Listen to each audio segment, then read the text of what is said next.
sécurité portuaire. Comment gérer les marchandises dangereuses dans les installations portuaires?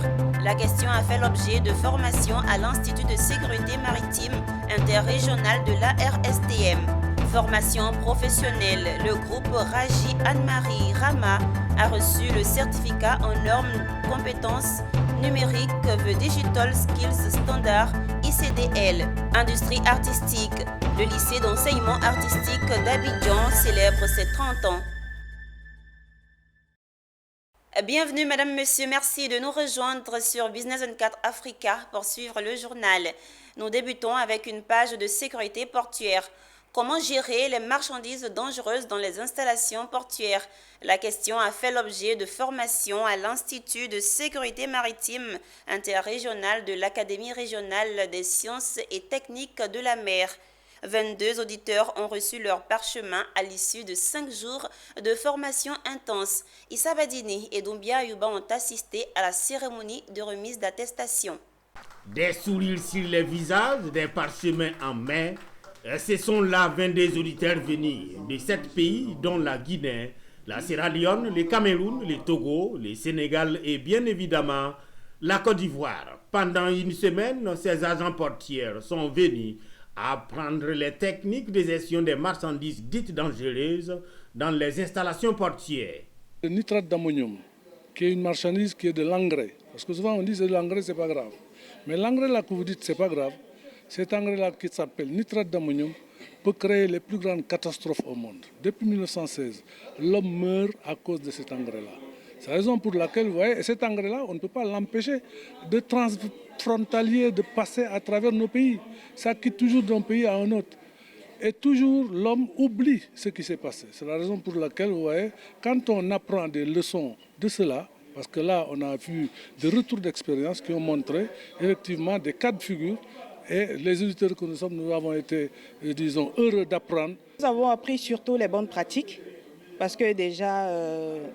nous avons tous un règlement de port que nous appliquons et tout ce que nous avons gagné ici, c'est au niveau des bonnes pratiques. Je tiens ici à remercier vraiment l'Institut ISMI de nous avoir surtout mis à disposition un expert. De la joie et de la reconnaissance sur les auditeurs du côté de l'Institut de sécurité maritime interrégional de l'Académie régionale des sciences de la technique de la mer, Institut formateur.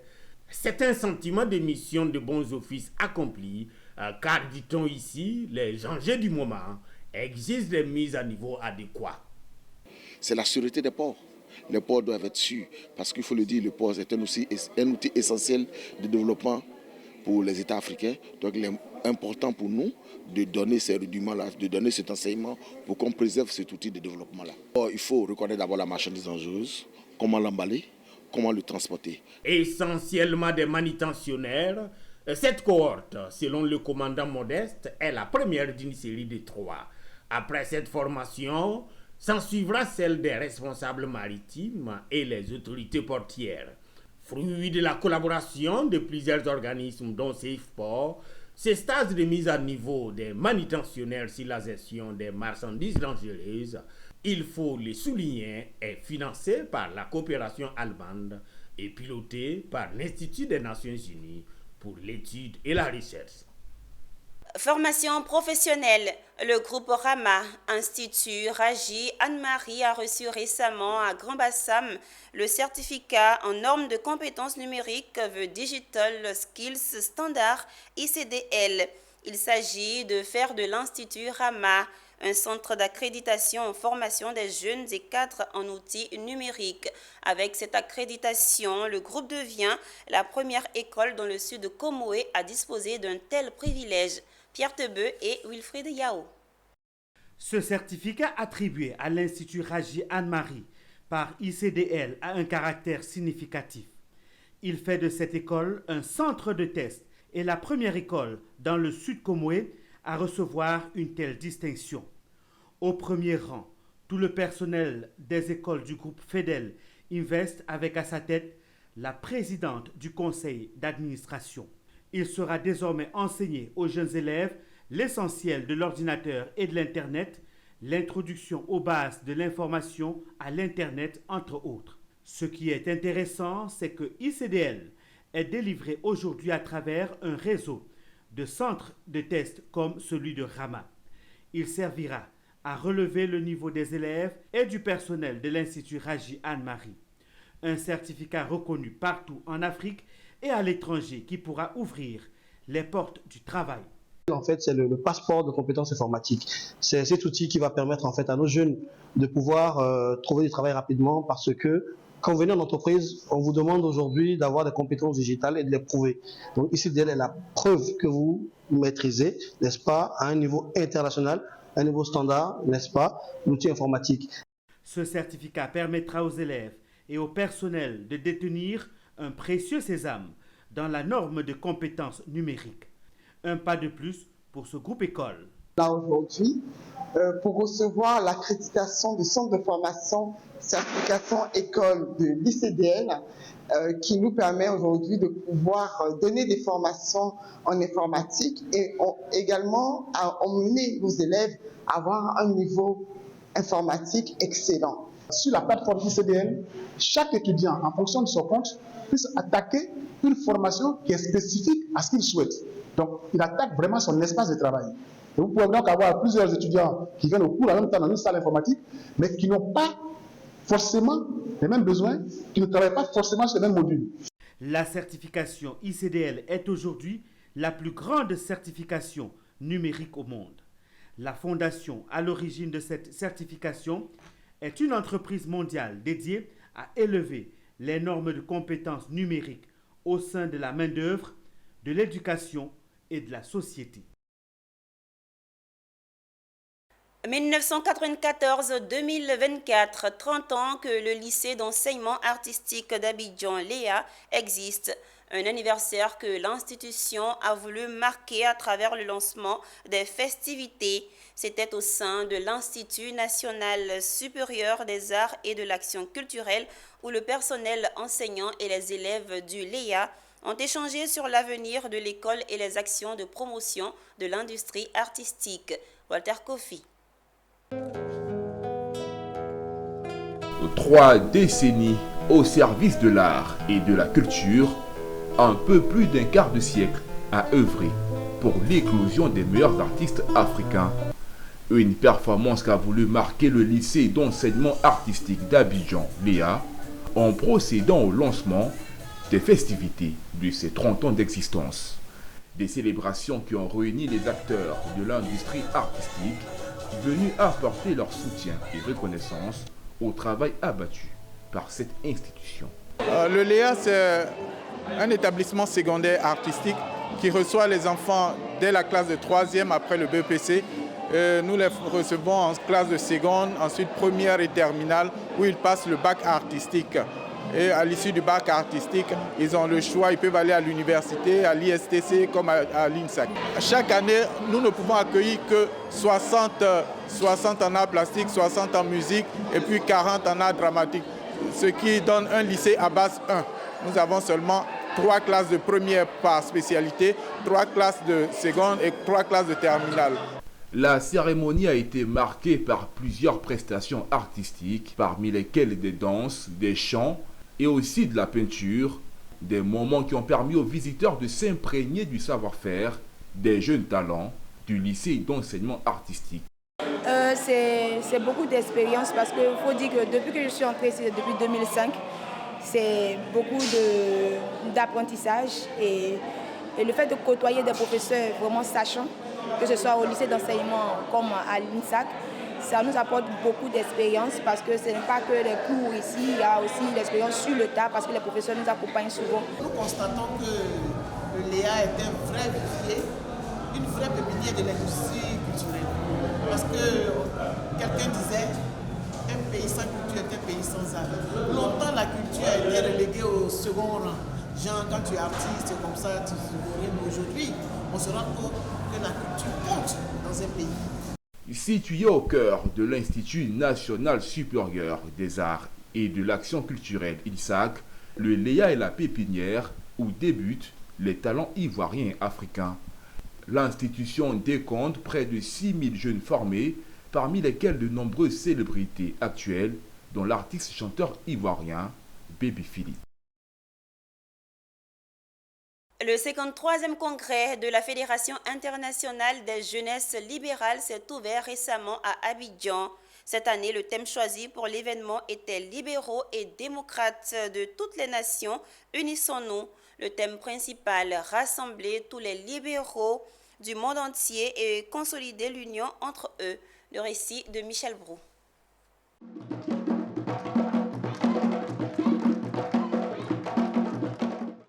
Abidjan, capitale mondiale des libéraux pour les libertés 2024, a vibré aux couleurs de l'ouverture du 53e congrès de la Fédération internationale des jeunesses libérales. Plusieurs délégations sont venues de 50 pays du monde pour assister à ce rendez-vous.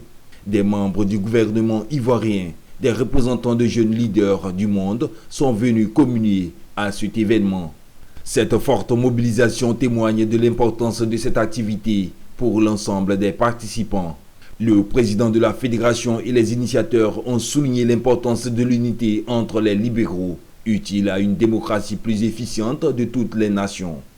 Ils ont également mis en avant les valeurs fondamentales du libéralisme et exhorté les jeunes à s'impliquer davantage afin d'être des acteurs clés dans les prises de décision dans leurs différents États. Moi, je peux vous dire qu'on gagne bien plus que de l'argent en étant militant dans les organisations de jeunesse.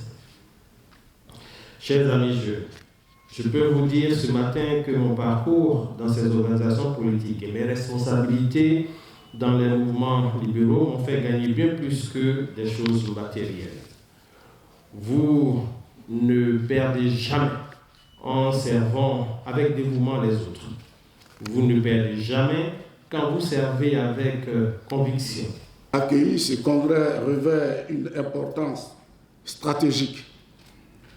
Cela témoigne, mesdames et messieurs, de notre engagement ferme envers les principes de la démocratie libérale, de l'économie de marché libre, des droits de l'homme et de l'état de droit. À travers l'organisation de votre congrès, dans notre belle capitale, nous espérons susciter des dialogues enrichissants qui vont au-delà des frontières.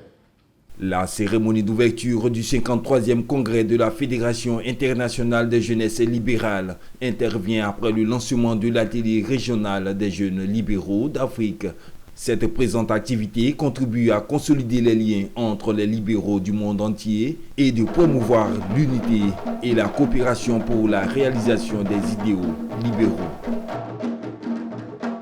Dans un contexte où les défis sécuritaires et les tensions communautaires sont devenus des préoccupations majeures dans la région frontalière Côte d'Ivoire-Libéria, des migrants burkinabés sont au cœur d'un conflit foncier. C'est dans ce contexte que s'est tenue une rencontre tripartite. Cette initiative est l'œuvre des responsables du fleuve Mano et de l'OIM, mais surtout des parties concernées de collaborer et de trouver des solutions aux problèmes. Théodore Kanga. C'est une rencontre qui vise d'abord à réaliser une évaluation minutieuse de la situation prévalente dans la zone frontalière, notamment dans le Grand Guédé au Libéria. Plancher sur les défis sécuritaires auxquels sont confrontées les communautés locales, notamment les tensions entre les ressortissants burkinabés, mais aussi et surtout entre les populations locales et burkinabés. Nos frères Moré collaborent avec les militaires, ils viennent pour nous amener dans les forêts, dans les villages. Si on voit un membre de Burkinabé dans les villages ou bien un membre de Ivoirien, on le trappe comme un voleur, alors que ce n'est pas un voleur. C'est l'homme, il est venu au Libéria pour faire la souffrance, pour avoir mangé, et puis pour avoir développé le pays, pour avoir développé son pays encore. Et puis on le trappe sur la route, on le frappe, on prend tout ce qu'il est dans son poste. Nous, on voyait que ça, ce n'est pas du bon. L'objectif principal de cette rencontre est de parvenir à une compréhension commune et partager la réalité locale. Cela permettra d'identifier les principaux défis et de définir les mesures adaptées pour y faire face. As hospitable as we are as Liberians, when we ever see strangers in our place, we are very, very pleased. Le Libéria est accueillant. Et en tant que le préfet, je suis très content et ravi aujourd'hui d'avoir toutes ces autorités ivoiriennes sur le territoire libéré. Aujourd'hui, la réunion que OIM a organisée ensemble avec le fleuve Mano, c'est très important parce que nous allons identifier les différents papiers qu'ils vont avoir. Et la question implique 3 parties, le Burkina Faso, la Côte d'Ivoire et le Libéria. Mais là, au sortir de cette réunion, il y a des recommandations pertinentes qui ont été faites, il y a des projets qui ont été annexés à ces recommandations-là, qui vont permettre d'améliorer les conditions de séjour des migrants burkinabés au Libéria. Cette réunion a favorisé les échanges d'expertise et d'expérience et a permis de mettre en place des mécanismes de gestion des conflits. Les parties concernées aspirent à instaurer un climat de confiance mutuelle et à construire un avenir pacifique et sécurisé. Depuis 2017, le gouvernement ivoirien met en œuvre son plan sectoriel éducation 2017-2025. Chaque année, le gouvernement organise la revue sectorielle conjointe pour faire le bilan des activités de planification et le bilan au titre de l'année écoulée.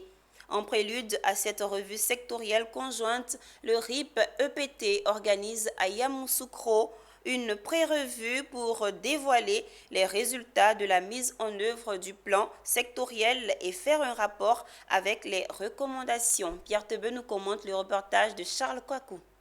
En vue de permettre aux acteurs de la société civile ivoirienne active dans l'éducation d'analyser les résultats obtenus en 2023 dans 12 régions suite à la mise en œuvre des activités PSE 2016-2025, le RIP-EPT a organisé cette rencontre. Cette rencontre des membres de la société civile active en éducation avait pour objectif d'apprécier le niveau de prise en compte des recommandations de la revue sectorielle précédente. Les échanges ont permis d'analyser les données régionales recueillies par les comités régionaux. Relativement aux aspects en lien avec la distribution des kits scolaires, la distribution des tapements, le fonctionnement des centres d'alphabétisation, la réalisation d'infrastructures scolaires, l'inscription au CPE, la gestion des ressources humaines, le fonctionnement des structures islamiques d'éducation, les redoublements, les abandons et les exclusions des élèves. Et enfin, l'insertion des diplômés sortant de l'ETSPA. Aujourd'hui, c'est autant de thèmes pour lesquels nous pensons que cette revue est tout à fait justifiée. Alors, monsieur le directeur régional, me charge en tout cas de saluer cette contribution significative et vous demande, comme je l'ai dit, sans complaisance, de porter la critique et de faire des recommandations. Cette rencontre de pré-revue organisée par le RIP-EPT a pris fin le vendredi 10 mai 2024. À l'occasion de la Journée internationale des personnes handicapées, les personnes en situation de handicap de Grand-Bérébi ont décidé de se mettre en association pour défendre leurs intérêts. La cérémonie a eu lieu au centre culturel de Grand-Bérébi en présence des autorités locales et administratives. Modésir Nascimento. Le handicap n'est pas une fatalité. On peut vivre avec heureux. Cette assertion peut être bien vérifiée lors de la célébration de la Journée internationale des personnes handicapées à Grand-Bérébi. Elles se sont mobilisées pour se retrouver et parler de leur avenir. Cheville ouvrière de cette rencontre, Xavier François Yapi, président fondateur de l'association des personnes handicapées de Grand-Bérébi. Au cours de cette rencontre, il a énuméré les difficultés auxquelles les personnes handicapées sont confrontées et invité tous ses frères et sœurs handicapés à militer au sein de l'association. Toute chose qui leur permettra de porter loin leur voix. Ici, que tu sois en violeur, que tu sois infirme, que tu sois paralysé, nous rassemblons tout le monde parce que c'est une localité. Nous, on veut former une famille. Et une famille qui, par l'amour, peut amener les autres à pouvoir se donner, à pouvoir travailler. Donc c'est toujours un appel pour qu'on puisse bénéficier de ce que l'État dit. Chaque année, depuis l'accession du président Alassane Ouattara à la magistrature suprême de notre État. Il recrute 200 personnes en situation de handicap chaque année qui sont intégrées par le biais du concours dérogatoire à la fonction publique. Alors il y a l'espoir pour nos frères et sœurs. Ce qu'il y a, c'est de féliciter toutes ces personnes qui viennent en appui à ces personnes qui sont handicapées. Une autre chose, c'est de les encourager. Encourager ces personnes que leur handicap ne soit pas un problème, un frein à leur évolution, à leur émancipation. Après la cérémonie officielle, des activités génératrices de revenus de l'association des personnes handicapées de Grand Bérébi ont été visitées. Il s'agit notamment des fermes de volailles, de porcs et un champ de manioc. Intéressons-nous à l'actualité internationale. En Tanzanie, une unité d'assemblage de camions et tracteurs a été récemment inaugurée par la présidente Samia Suluhu. L'infrastructure érigée à Kigamboni, à Dar es Salaam, est le fruit d'un investissement de la Saturn Corporation Limited Company. Selon les promoteurs, elle a une capacité de production journalière de 30 tracteurs et 9 camions et a déjà assemblé 150 camions depuis son lancement. Toujours en image, l'équipementier aéronautique suédois Trelleborg Aerospace a signé un accord avec la zone franche marocaine Midpark pour l'installation d'une usine spécialisée dans la fabrication de systèmes d'étanchéité pour un investissement de 11 millions d'euros, soit 12 millions de dollars. Le site qui sera implanté sur un terrain de 7800 mètres carrés devrait générer entre 150 et 200 emplois directs. C'est la fin de ce journal. Merci de nous avoir suivis. Les programmes se poursuivent sur Business 24 Africa, la télé utile.